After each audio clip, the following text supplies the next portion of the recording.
Pizza delivery? Hell no! I'm an anonymous moviegoer who's so angry at a movie I just saw, there's no telling what I'll do to the president of the studio after I sneak into his office. I mean, yes. And what a lovely bunch of people this Hollywood crowd seems to be. I don't care what anybody says, they deserve all the awards they give themselves. You nearly broke this studio, and you know why? Because you don't love movies. They're not about deal-making. They're about magic. They're about glamour, and you have no idea what these words mean.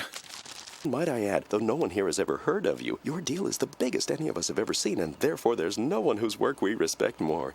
Duckman, did you read those scripts I found? Oh, yeah, right. That's just why I got into movies, to read scripts.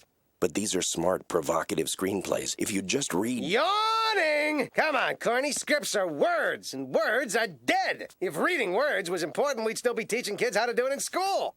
Sizzle! That's what sells movies. This is an industry built on perception rather than fact, run by businessmen who only understand numbers and don't have a clue about what's good and what isn't. So the key is to be perceived as good by being associated with the biggest and best numbers. Meaning if you have no talent, you can buy credibility. In essence, creating the illusion of quality by spending the most money.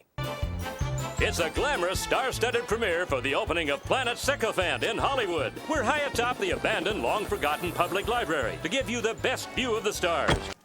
I've got to know, how'd you figure it out? Was it the obscene amount of money for a production deal that gave a total incompetent the power to make movies?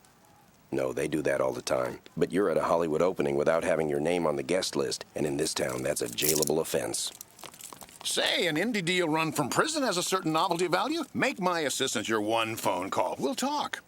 Might have gone a little overboard this time. We blew up our own restaurant. Not to worry. It was just millions of dollars spent on creating something with no intrinsic value for the sole purpose of making millions more. Hey, just like our movies. In fact, that's why we had to go with impersonations and caricatures, who are fictional and in no way meant to represent actual persons, living or dead. So, that could be it for our careers in show business. And it humbles me, partner of mine. For in the end, who are we to even dare to aspire to such heights? An industry so bathed in greatness should be left to those whose talent is outshone only by their desire to enlighten.